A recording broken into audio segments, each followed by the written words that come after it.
요한복음 9장 34절부터 38절까지 말씀으로 당신은 이 세상에 그냥 태어나지 않았습니다 라는 제목으로 하나님 말씀을 나누고자 합니다. 오늘 이 요한복음 9장은 제가 개인적으로 굉장히 좋아하는, 사랑하는 본문입니다. 이번에 이 요한복음 9장을 새로 다시 읽으면서 예수님이 그냥 오지 않으셨고 목적을 가지고 오셨다는 이 말씀을 통해서 나도 그리고 여러분도 이 세상에 그냥 오지 않았다.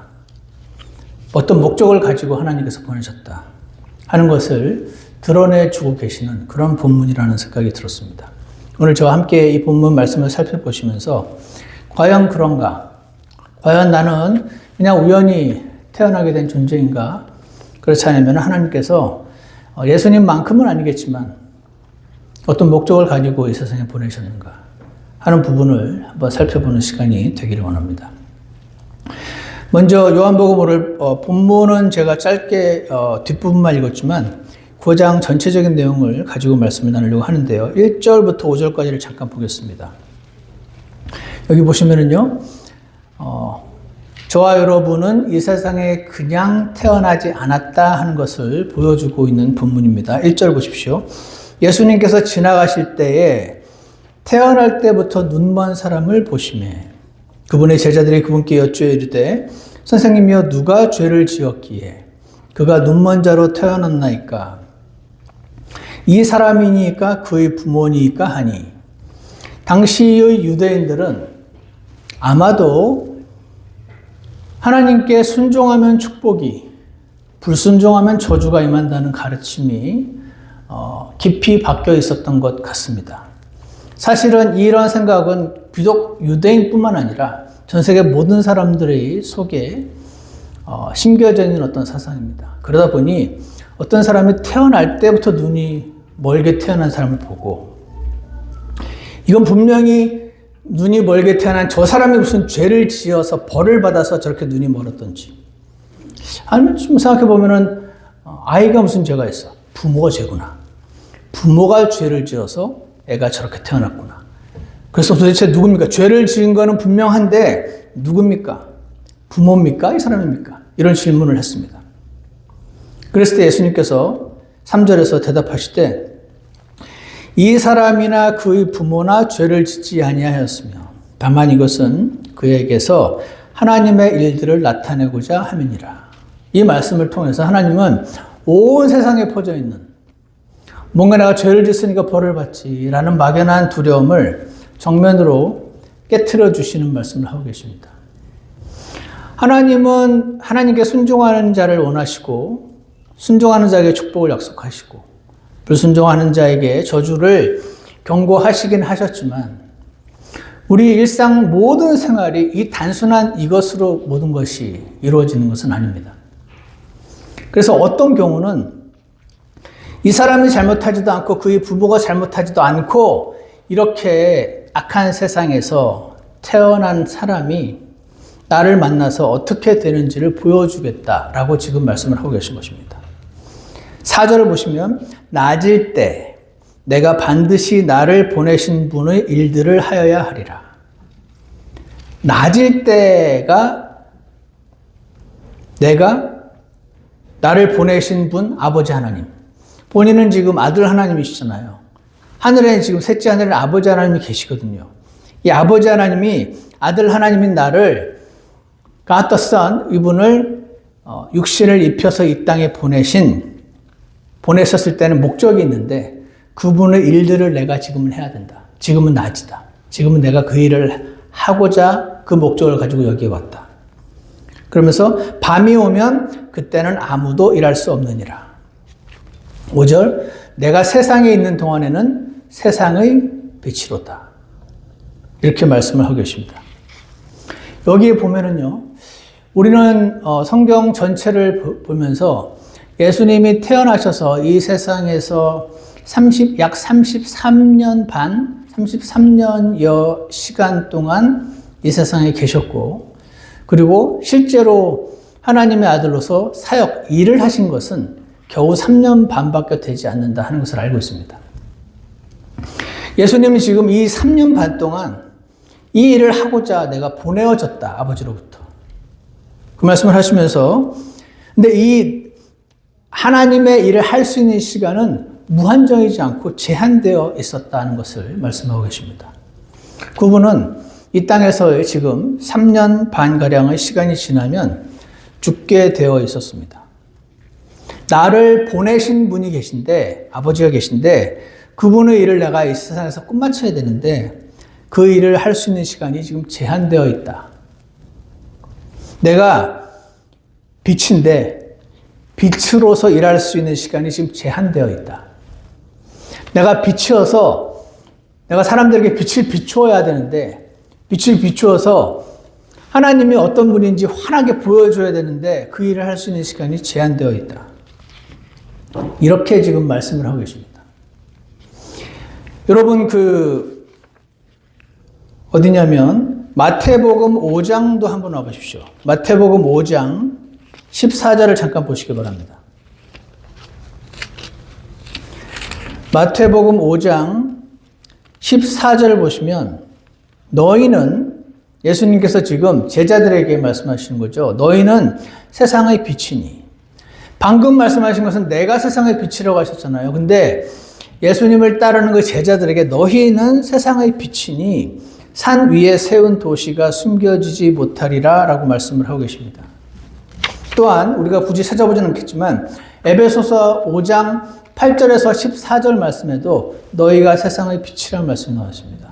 그러니까 예수님이 빛이시고 예수님을 따르는 자들도 빛이란 말이죠. 그러니까 예수님이 이 땅에 빛으로서 아버지 하나님이 어떤 목적을 가지고 보내신 것처럼 예수님을 따르는 제자들도 이 세상에 그냥 오지 않았다. 어떤 목적을 가지고 하나님께서 보내셨다 하는 말씀을 우리가 적용해서 알 수가 있습니다. 예수님은 33년이라는 짧은 시간 동안 이 세상에 계셨지만 우리도 이 세상에 지금 제한된 시간의 삶을 살고 있습니다. 우리도요, 30년은 아니지만 제한된 시간 동안 이 세상을 태어나서 살아가고 있습니다. 우리도 일정 기간 시간이 지나면 이 세상을 마감하고 이제 하나님께로 돌아가게 될 날이 올 것입니다. 예수님께서 이 세상에 그냥 오지 않으셨던 것처럼 오늘 하나님 말씀을 보면은 우리도 이 세상에 그냥 오지 않았다. 하나님께서는 저와 당신을 이 세상에 그냥 보내지 않으셨다라는 것을 우리가 다른 성경 구절을 통해서 조금 확인해 볼 수 있습니다. 다 같이 이사야서 43장을 한번 펴주시기 바랍니다. 이사야서 43장을 보시면 이사야서 43장 7절에 이런 말씀이 기록되어 있습니다. 제가 읽겠습니다. 곧 내 이름으로 불리는 모든 자라. 하나님의 이름으로 불리는 모든 자들. 내가 내 영광을 위하여 그를 창조하고 그가 그냥 사랑하는 서로 두 남녀의 결혼이라는 과정을 통해서 이 세상에 그냥 우연히 던져졌다라고 하지 않으시고 내가 내 영광을 위해서 그를 창조했고 그를 지었으며 참으로 내가 그를 만들었느니라 라고 말씀을 하고 계십니다. 이 말씀은 물론 유대인들을 향해서 이 말씀을 듣는 수신자인 1차적 유대인들을 향해서 주신 말씀이지만 내 이름으로 불리는 모든 자, 유대인들 뿐만 아니라 오늘날 기독교인, 거듭난 그리스도인들을 향해서도 주시는 말씀입니다. 또한 다 같이 에베소서 2장을 한번 와주시기 바랍니다. 에베소서 2장 10절인데요.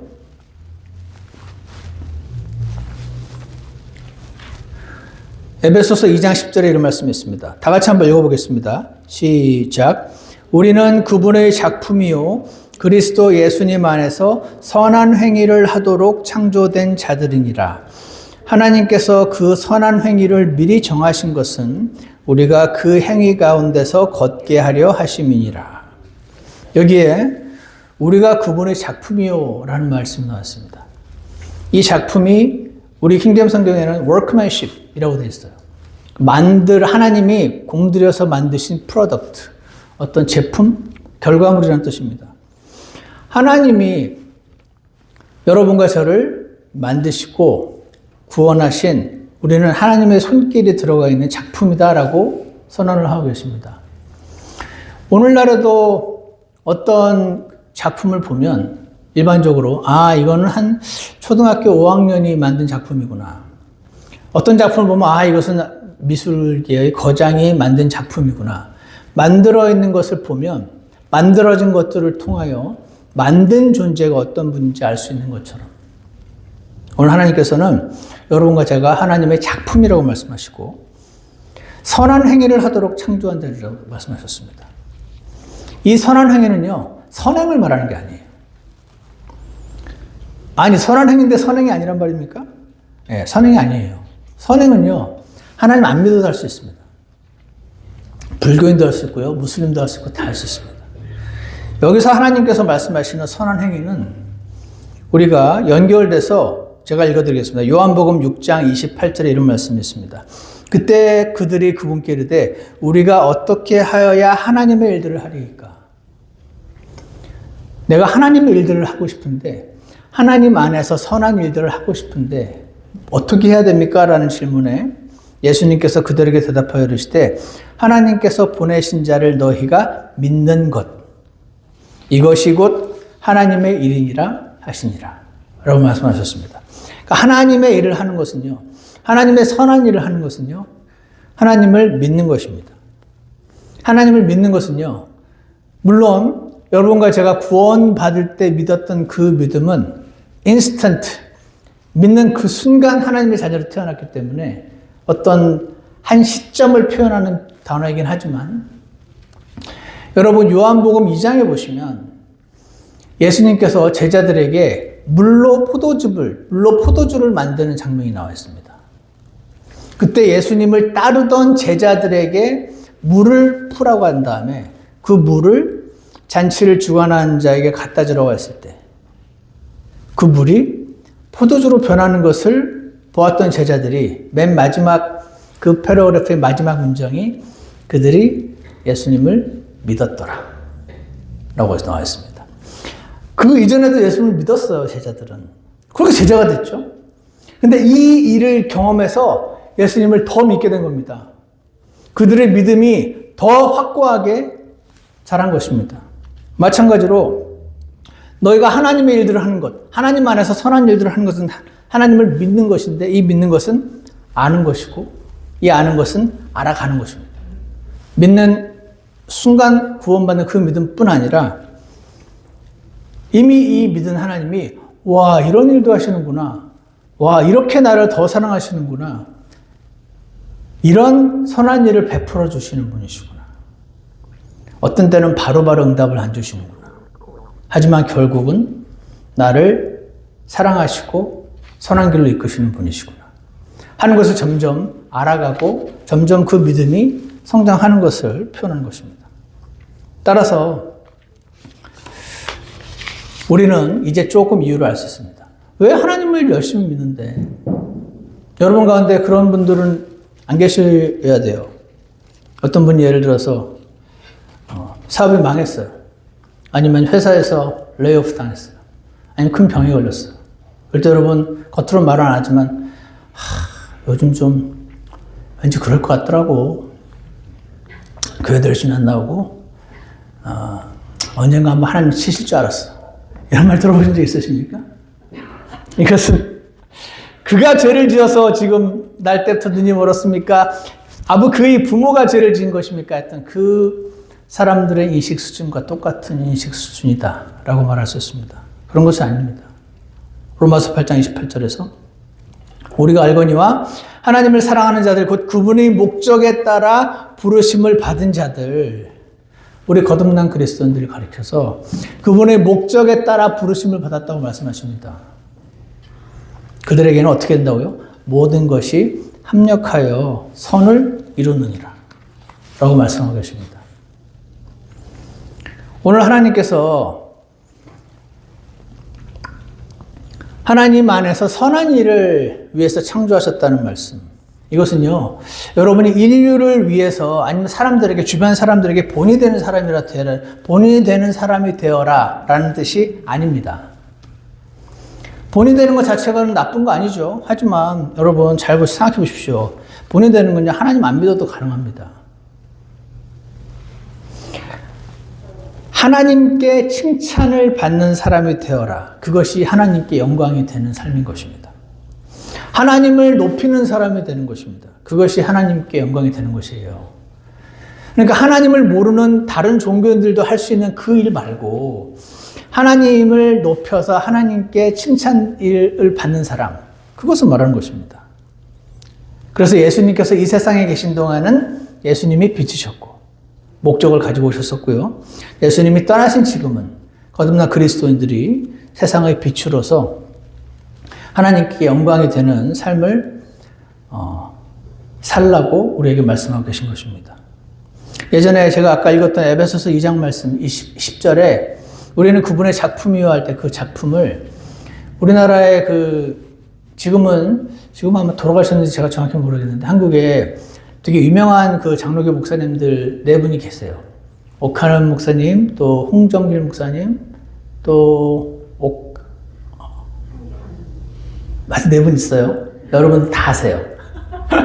근데 그 중에서 그 홍정길 목사님이라는 분을 제가 좋아했는데 그분이 에베소서 2장 10절을 가지고 설교를 하셨던 걸 들었는데 여러분 이 작품이 바로 바이올린으로 치면 스트라디바리우스 같은 작품입니다. 그런 말씀을 하신 적이 있습니다.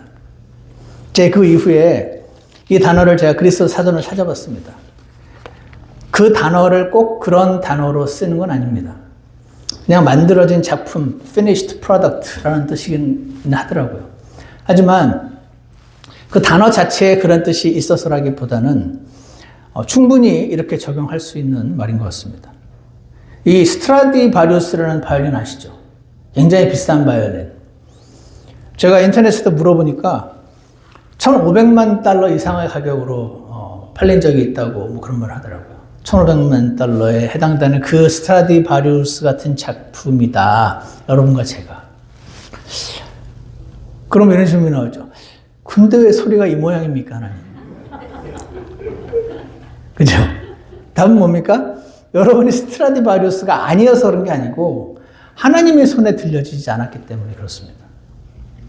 아무리 스트라디바리우스도 아이가 켜면 낑낑거리는 소리가 나는 것입니다. 오늘 저와 여러분은 집에 가서 이렇게 기도하십시오. 하나님, 제가 이 세상에 목적 없이 던져지지 않았답니다. 저를 향한 막 거창하고 막 원대한 계획이 있으신지는 모르겠는데 제게 목적하신 것들은 분명히 있으시다는 거죠. 주님, 그게 뭔지 모르지만 그 목적을 이루어 주십시오.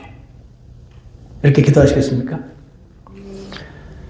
오늘 우리 목사님이 제가 스트라디바리우스랍니다. 제가 하나님의 손에 들려주고 싶습니다. 주님, 저를 도와주십시오. 이렇게 기도하시겠습니까? 꼭 이렇게 기도하시기 바랍니다.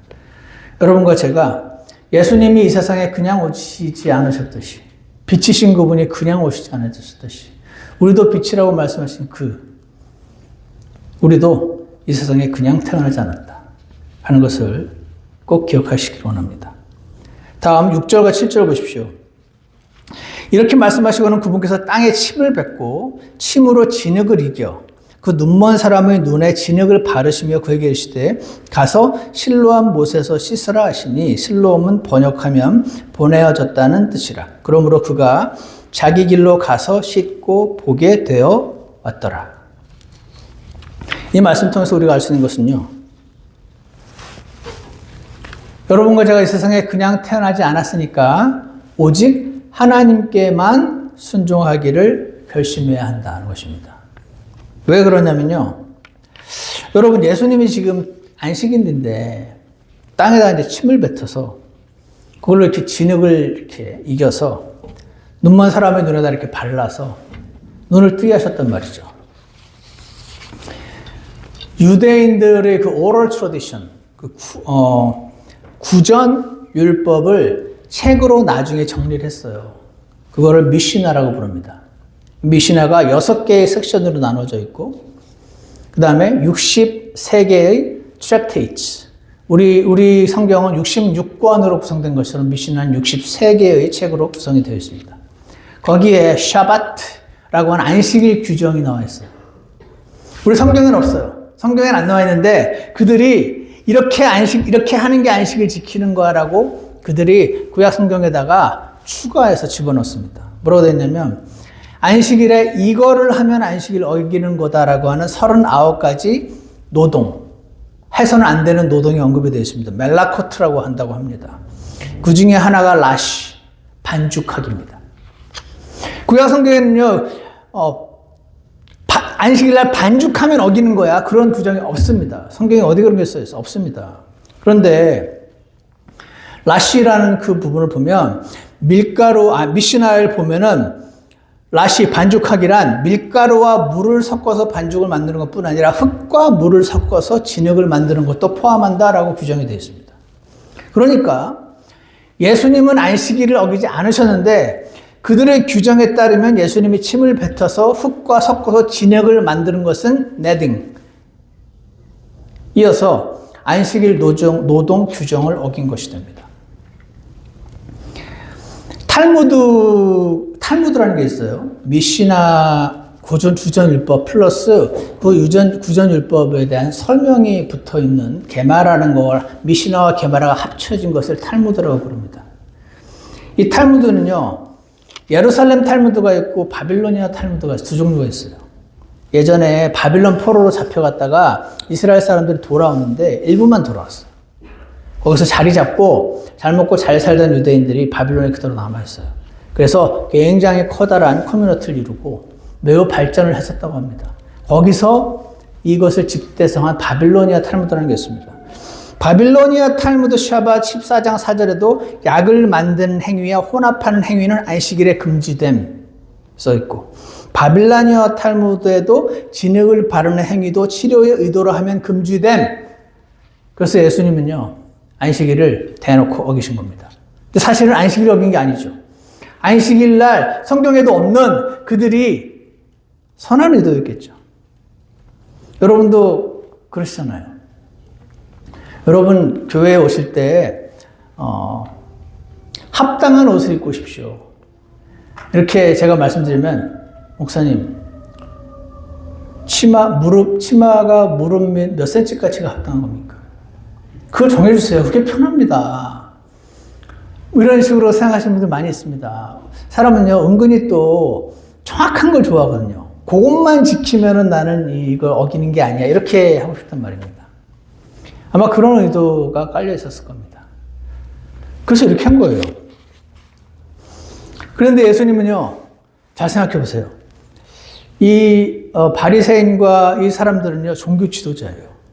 이 사람들에게 좀 잘 보이면 앞으로 일반인들 사역하는데 편해질 거 아니에요. 그러니까 이들의 심기를 거스르지 않는 방식으로 사역을 하셨으면 더 많은 사람에게 하나님을 전하기 좋지 않았을까요? 그렇지 않습니까? 제가 예를 들어서 여기서 또 말씀을 전하는데, 우리 기독교교회, 장로교회라든지 감리교회가 크니까 그분들 거기 있는 되게 큰 교회 목사님이나 신학자들이 심기에 거슬리지 않는 말을 해가지고 그들에게 이렇게 인정을 받으면 부담부터 이렇게 뭐 얘기하기 편할 거 아닙니까? 그러니까 예수님도 그렇게 하시면은, 그러니까 나는 더 많은 사람에게 하나님을 증거하기 위해서는 이렇게 했었어야 되라는 계산이 들어가지 않으시고, 그분은 그냥 하나님만 보신 거예요. 하나님이 이유는 모르겠는데 예수님이나 사람의 눈을 뜨게 하실 때 눈을 떠라 한마디 하면 눈을 뜨게 하신 적도 있단 말입니다. 근데 굳이 그들이 금지해 놓은 이 반죽을 개는 과정을 하셨다. 왜 그랬습니까? 공연히 이렇게 분란을 일으키려고 하신 걸까요? 아닙니다. 목적은 분란을 일으켜야지, 분란을 안 일으켜야 더 복음 전파에 좋지, 그게 아닙니다. 그냥 하나님께서 오늘은 반죽을 이겨서 눈을 낮게 해라 그러시면 아멘 하고 그렇게 하시고, 오늘은 한마디만 말로 해가지고 고쳐라 그러면 그렇게 하시고, 그냥 그분의 눈은 오직 아버지 하나님께만 고정돼서 하신 겁니다. 복잡한 계산이 없으셨습니다. 그 다음에요, 실로암이라고 하는 곳으로 보냈다고 되어 있습니다.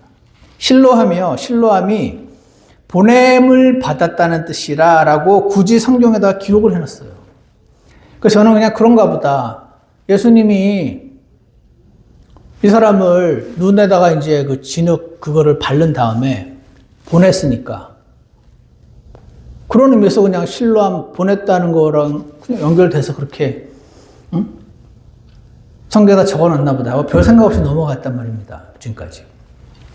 그런데 제가 이번에 이 말씀을 준비하면서 보니까 이 보냈다라는 실로암이라는 단어를 굳이 설명까지 하면서 거기로 보내셨던 이유가 예수님 자신이 하나님께 보냄받은 자임을 상징적으로 나타낸 겁니다. 라고 신학자들이 써놨어요. 그래? 그런가? 성경에 써있지 않으니까 정확한 거는 이거를 제가 이렇게 믿지 않으면 이단입니다. 이렇게까지 말을 못하겠지만 D.A. 칼슨이라는 사람의 The Parenthetical Note, This word means sent. 그 실로암의 뜻에 대해서 가로를 해가지고 설명해놓은 이것은 is surely significant. 중요하다. The proof's name itself hints at Jesus' own identity as the one sent by the Father. 실로암이라는 단어 자체가 보내졌다는 뜻인데 예수님이 하나님 아버지로부터 보내어졌다는 그것을 예수님의 아이덴티티를 힌트를 주는 거다. Thus, the healing is not just about physical sight. 이 예수님이 그 사람의 눈을 뜨게 한 그것도 엄청난 기적인데 그거 자체가 목적이 아니고 but about recognizing Jesus as the one sent by God. 본인이 하나님께로부터 보내진 자라는 것을 지금 보여주는 과정이라는 말씀을 해놨더라고요. 또 한 사람도 있습니다. 리온 모리스라는 사람도 John's note that Siloam means sent is not an idle etymological curiosity. 사람들이 실로암이라는 건 무슨 뜻인지 괜히 궁금할까 봐 적어놓은 게 아니다. It certainly reinforces the Johannine theme of Jesus as the one sent from the Father. 예수님이 아버지께로부터 보냄받은 자라는 것을 이렇게 아주 certainly 교묘하게 광화해 주려고 기록하신 거다. 이렇게 설명들을 합니다. 이 말씀을 통해서 제가 알게 된 것은 여러분과 제가 하나님, 여러분 머리 좋으시죠? 요즘 거짓말 하려면 머리가 좋아야 돼요. 아십니까? 거짓말 바보들은 앞에 이 말하고 본인 말로 앞에 자기 한 말을 반박을 하지 않습니까? 그러니까 거짓말을 잘하려면 머리가 굉장히 좋아야 됩니다. 그러니까 거짓말을 많이 하려면 머리가 되게 아픕니다. 하나님, 저도 복잡한 계산하지 않고 오직 single-minded, 오직 단일한 눈으로 예수님만 바라보는 사람이 되고 싶습니다. 이렇게 기도하시겠습니까? 막 계산하지 마세요. 더 많은 사람에게 전하려면 이렇게 해야 되는 거 아니냐. 그거는 여러분과 저의 생각이지. 그냥 하나님을 바라보고 하나님께서 지금은 이렇게 해야만 하고 이번엔 저렇게 해야 하면 저렇게 하고 이렇게 주님 저도 하고 싶습니다. 이렇게 기도하시겠습니까? 예수님이 이렇게 하셨으니까 우리도 이렇게 하면 좋겠습니다. 그렇게 해서 이렇게 해야만 아버지께서 아들을 그 보내신 목적이 달성되는 거였구나 라는 것을 볼 때 우리도 오직 단일한 눈으로 예수님만 바라보고 그냥 그분께만 순종하고자 하는 단순한 마음만 가지면 저와 여러분을 이 세상에 보내신 목적도 하나님께서 실천하게 하시지 않겠는가. 저는 그렇게 생각합니다. 이렇게 기도하시고 이렇게 결심하시기 바랍니다. 여러분과 저도요, 이 세상에 그냥 보내지 않았습니다. 그러니 오직 하나님께만 순종할 것을 결심하시기 바랍니다. 마지막으로 세 번째요. 그럴 때 어떤 일이 벌어지는가? 예수님을 더 알게 됩니다. 9장 8절 보십시오. 그러나 이웃 사람들과 전에 그가 눈먼 것을 본 자들이 이르되 이 사람은 앉아서 구걸하던 자가 아니냐 하며 어떤 이들은 이 사람이 그 사람이라고 다른 이들은 그런 그와 비슷하다 하나. 그러니까 맨날 앉아서 고개를 아래로 쳐박고 눈을 감고 구걸하던 사람이 이제 일어서가지고 눈을 뜨고 있으니까 헷갈렸나 봐요. 어떤 사람은 그 사람 맞다고 아니라고 막 싸웁니다. 이 사람이 말합니다. 내가 그러다. 나 그 사람 맞다. 10절. 그러므로 그들이 그에게 이르되 그러면 내 눈이 어떻게 열렸느냐 하며 야, 너 날 때부터 눈이 멀었잖아. 어떻게 날 때부터 눈먼 사람이 뜰 수가 있어? 라고 물었더니 11절 그가 대답하여 이르되 예수라 하는 사람이 진흙을 이겨서 내 눈에 바르고 나더러 실로암 못에 가서 씻으라 하기에 내가 가서 씻고 시력을 받았노라. 이 사람은요 굉장히 똑똑한 사람 같아요. 자기가 이러한 일을 너무 간단 명료하게 완벽하게 요약을 했습니다. 지금. 어떻게 됐냐? 그대로 말했잖아요. 그대로. 근데 여러분, 이 본인은 그대로 말했는데 이걸 듣는 사람들 입장에서는 이게 무슨 말이야 하게 되는 겁니다. 중요한 거는요, 여기서 이 사람의 예수님에 대한 인식은 그냥 예수라 하는 사람입니다. 난 이분이 누군지 몰라. 내 이름이 예수래. 예수라 하는 사람이라고 되어 있습니다. 11절에 그래서 예수라 하는 사람이라고 되어 있고요. 그 다음에 12절을 보시면 이에 그들이 그에게 이르되 그가 어디 있느냐 하며 그가 이르되 나는 알지 못하노라. 나를 눈만 고쳐주고 가가지고요. 지금 어디 있는지 몰라요.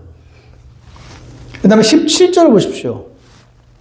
17절을 보시면 그들이 그 눈 멀었던 사람에게 다시 이르되 또 묻습니다. 왜냐하면 너무 간단 명료하게 있는 일을 하나도 빠뜨리지 않고 그대로 완벽하게 설명을 했음에도 불구하고 이해가 안 가니까 그들이 그 눈 멀었던 사람에게 다시 또 묻습니다. 그가 내 눈을 열어주었으니 너는 그에 대해 무엇라 말하느냐 하며 그가 이르되 그는 대언자이니라 이렇게 말합니다. 이 사람이요 자기가 어떻게 고쳐졌냐고 해서 말을 했잖아요. 제가 원래 날 때부터 눈이 멀었는데요. 예수님이라 한 분이 와가지고 침을 뱉어서 진액을 이겨서 내 눈에 바르고 나서 저기 보내서 실로암에 가서 씻고 났더니 눈이 떠졌어요. 라고 말했을 때 야 그게 말이 되냐? 이 사람은 안식일을 어기는 사람이야. 안식일에 반죽을 했잖아. 그건 안식일을 어긴 거야. 하나님으로부터 온 사람은 안식을 지키지. 이 사람은 안식을 어겼지. 그리고 하나님으로부터 왔을 수가 없지. 근데 이 사람이 어떻게 내 눈을 고쳐? 그러니까 너는 말이 안 되는 거야. 다시 말해봐. 어떻게 고쳐졌다고? 이 사람이 똑같은 말을 또 합니다. 그랬더니 이 사람들이 또 듣고 오케이.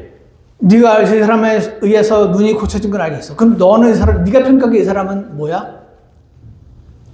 그는 죄인 같습니다. 이렇게 대답하길 바라는 거지. 근데 이 사람이 얘기하다 보니까 이거 진짜 이상하네. 이 사람은 보통 분이 아니네. 본인이 얘기하다 깨달았습니다. 그분은 대언자 같아요. 대언자 정도는 돼야지 이런 일을 하잖아요. 대언자네. 너는 그를 뭐라고 부르냐? 대언자입니다. 라고 말했습니다.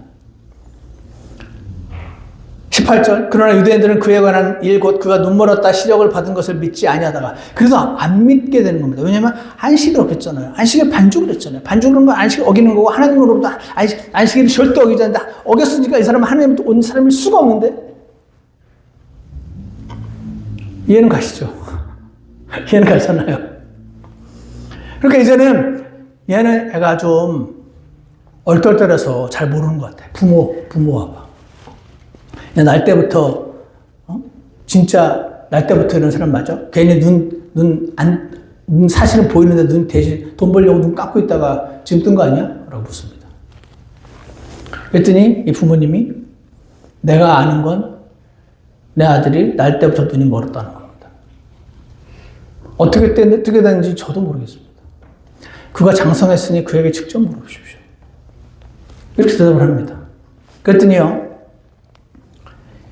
24절 보십시오. 이에 그들이 눈멀었던 그 사람을 다시 불러 또 묻습니다.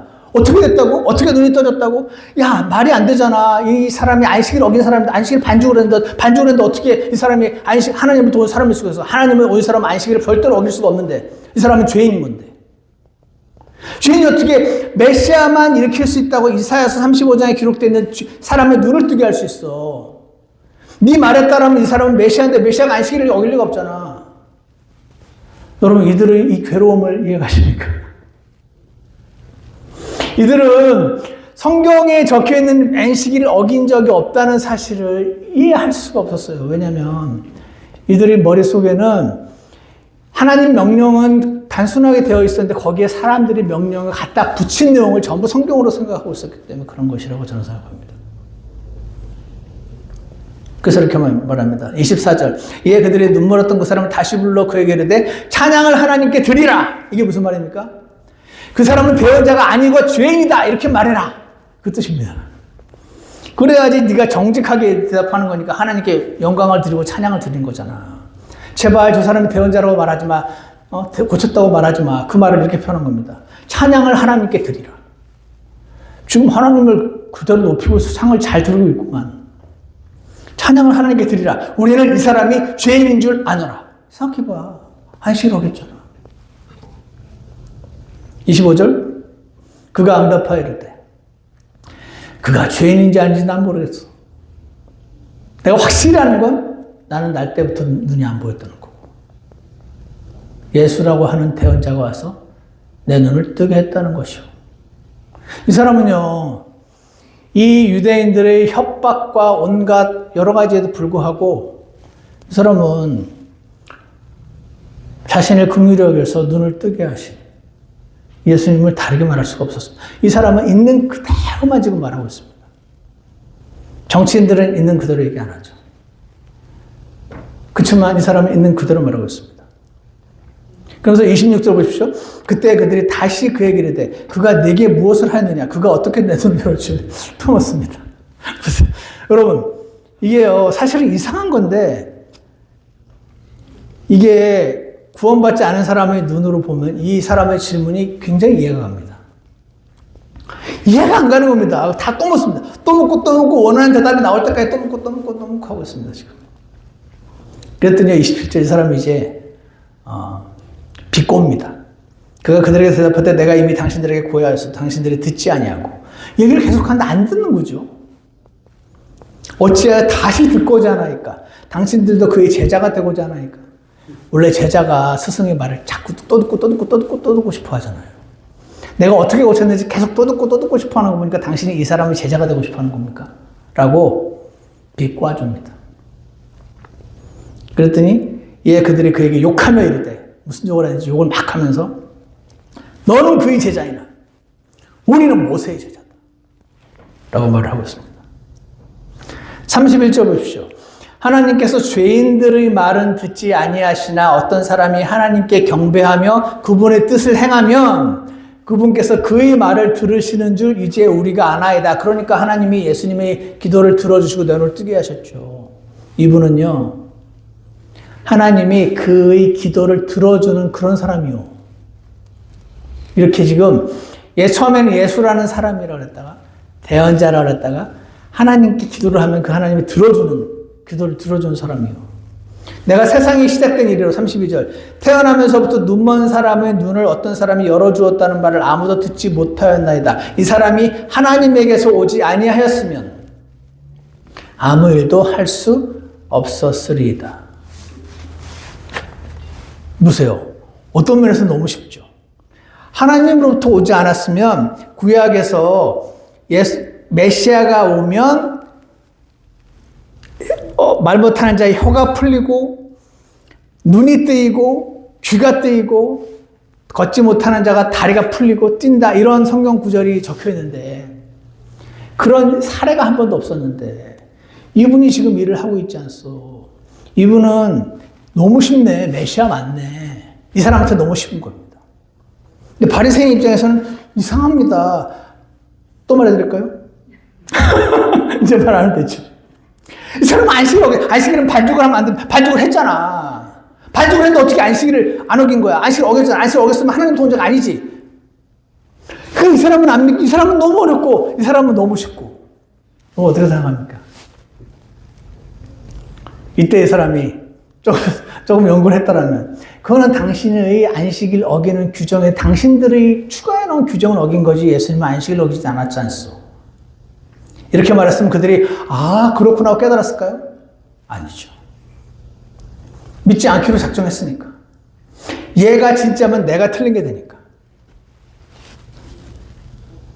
그래서 33절에서 이 사람이 하나님께로부터 오지 아니하였으면 아무 일도 할 수 없으리이다.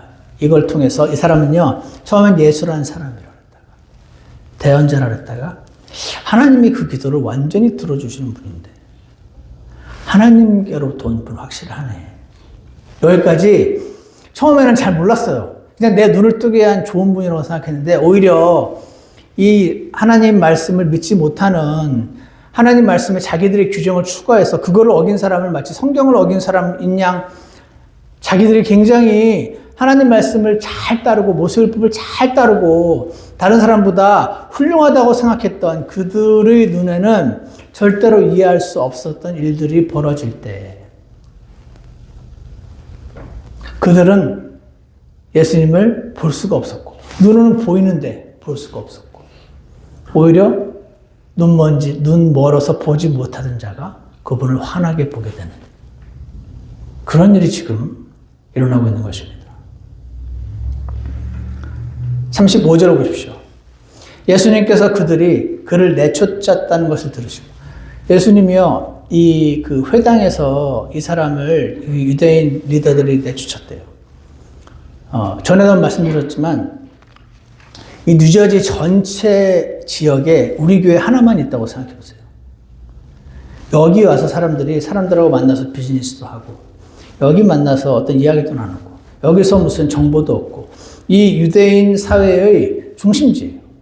여기서 떨어져 나간다는 것은 이제 여기서 떨어져 나가면은 사람들이 이렇게 무슨 문둥병자 보듯이 피하고 이렇게 도망가고 완전히 이 사회로부터 격리되는 그런 일을 지금 이 바리새인들이 이 눈뜬 자를 장님이었다가 눈뜬 이 사람을 쫓아낸 겁니다.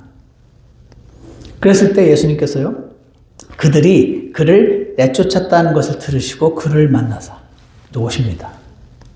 그에게 이르시되 내가 하나님의 아들을 믿느냐 라고 말했을 때 제 생각에는 당신이 하나님의 아들이었군요 이렇게 해야 되는데 36절 그가 대답하여 이르시되 주여 그분이 누구시오니까 내가 그분을 믿고자 하나이다. 여러분 예전에 그 말씀 제가 드린 적 기억하십니까? 삼위일체 예수님이 하나님이신 걸 믿어야 사람이 구원을 받는 게 아닙니다. 구원을 받을 때는 예수님만 믿으면 구원을 받습니다. 근데 그렇게 구원을 받고 나면 그는 예수님이 하나님이라는 사실을 거부할 이유가 없어요. 그러니까 1단계를 믿으면 2단계를 믿는 게 쉬워지고 2단계를 믿고 나면 3단계를 믿는 게 쉬워지는 겁니다. 말씀으로 창조하셨다는 걸 믿고 나면 예수님이 물 위를 걸었다는 건 아무것도 이상한 문장이 아니다는 겁니다. 예수님이 1, 2, 3, 4, 5, 6, 7일 동안 세상을 창조하셨다는 걸 믿으면 저는 믿는데 여러분들 믿으시나요? 그러면요 어떻게 7일 만에 세상을 창조하라는 질문이 안 나오는 겁니다. 질문이 어떻게 되냐면 눈 깜짝할 사이에 만드실 수 있었는데 왜 굳이 7일이나 사용하셨지? 질문이 이렇게 되는 겁니다. 제가 말씀드린 대로 많은 분들이 교회에서 7일 만에 세상을 창조했다는 건 도저히 믿을 수 없다. 저 이 7일에서 그 하루는 진짜 24시간 하루가 아니고 엄청 긴 시간이다. 이런 가르침을 많이 요즘 얘기하거든요. 어쨌거나 그래서요 35절 다시 6절 그분이 누구십니까? 내가 그분을 믿고자 합니다. 이 사람이 지금 다른 건 몰랐고 내가 예수라고 하는 어떤 사람이어서 내 눈을 뜨게 합디다. 당신들하고 말을 하다 보니까 하나님으로부터 온 분이네. 대언자네 대언자. 하나님이 기도를 들어주시는 분이네. 하나님으로부터 내가 다른 건 모르지만 하나님으로부터 온 분인 걸 확신하네. 그 예수님 오셔가지고 내가 하나님의 아들이다라는 말 좀 하시는데 못 알아들으니까 저는 하나님의 아들을 믿고 싶습니다. 어디에 있는지 몰라서 지금 못 믿고 있습니다. 알려주십시오. 라고 한 겁니다.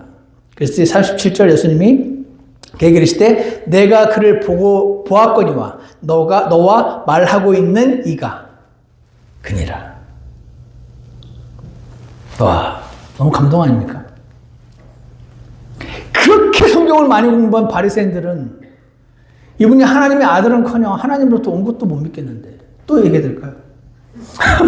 이제 얘기 안 해도 되죠. 반죽을 했는데 어떻게 하나님부터 온 사람입니까?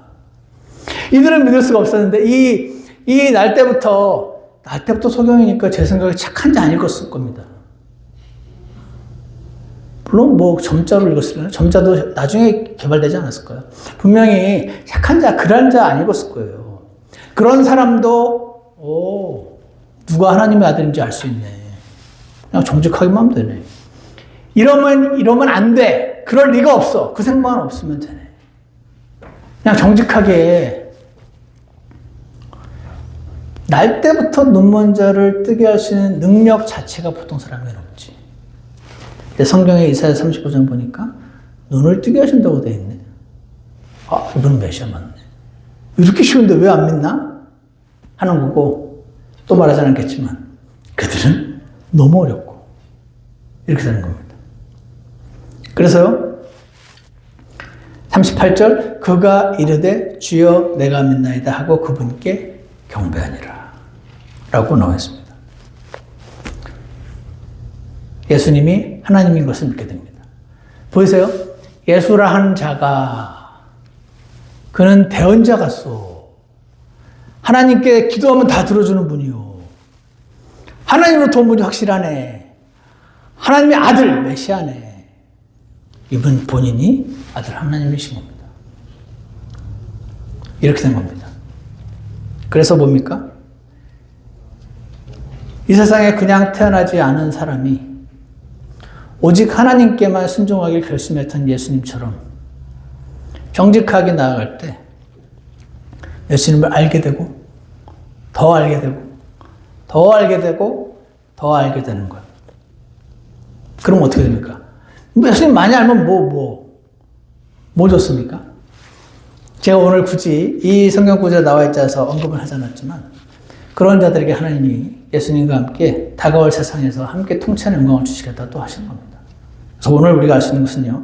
여러분과 제가 이 세상에 그냥 태어나지 않았고 따라서 오직 하나님께만 순종하길 결심하시기를 축원합니다. 그리고 예수님을 날마다 더 깊이 알아가셔서 주님을 기쁘시게 해드리는 저와 여러분으로 발견될 수 있기를 간절히 원합니다. 기도하겠습니다.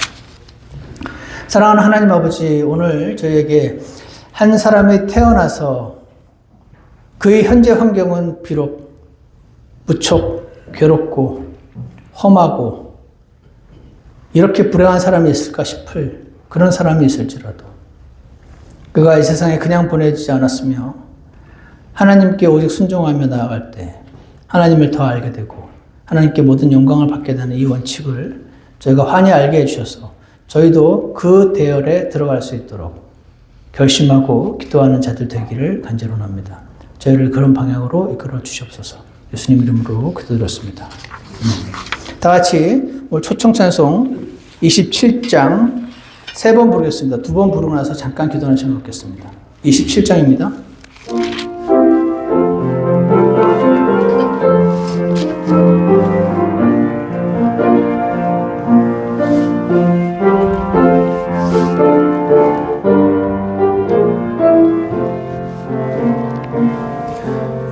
왕이신 예수 그는 임마누엘 왕의 왕 주의 주 빛나는 별 영원토록 주님을 찬양하리라. 영원히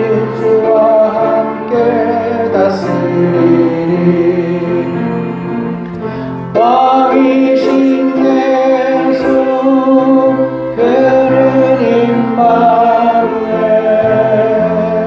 왕의 왕 주의 주 빛나는 별 영원토록 주님을 찬양하리라.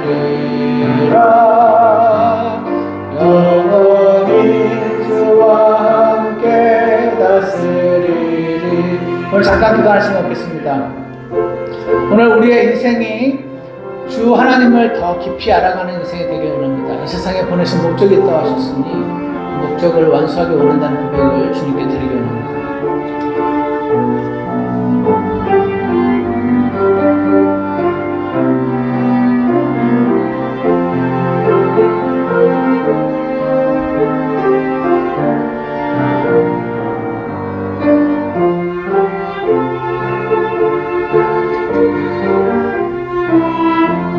기도가 끝나신 분들 한번 더 하겠습니다. 왕이신 예수 그는 임마누엘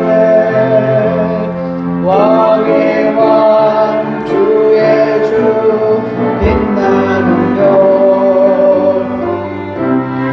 영원토록 주님을 찬양하리라.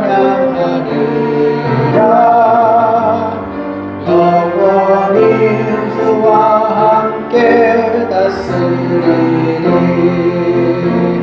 아멘. 왕이신 예수님, 그분은 임마누엘, 우리와 함께 하시는 하나님이라고 말씀하셨습니다. 선하신 하나님 아버지, 우리가 이 세상을 살면서 비록 고통과 힘든 일이 많지만 이 모든 일들 가운데 합력하여 선을 이루시는 하나님을 발견하게 도와주시고 영원토록 주님을 찬양하며 그분과 함께 영원히 주와 함께 다스리는 일들이 저희에게 일어날 수 있도록 그렇게 축복하여 주시옵소서. 오늘 그러기를 결심하고 그러기를 소망하는 모든 하나님의 자녀들을 주께서 축복해 주시기를 원합니다. 예수님 이름으로 기도드렸습니다. 아멘. 예배 마치겠습니다.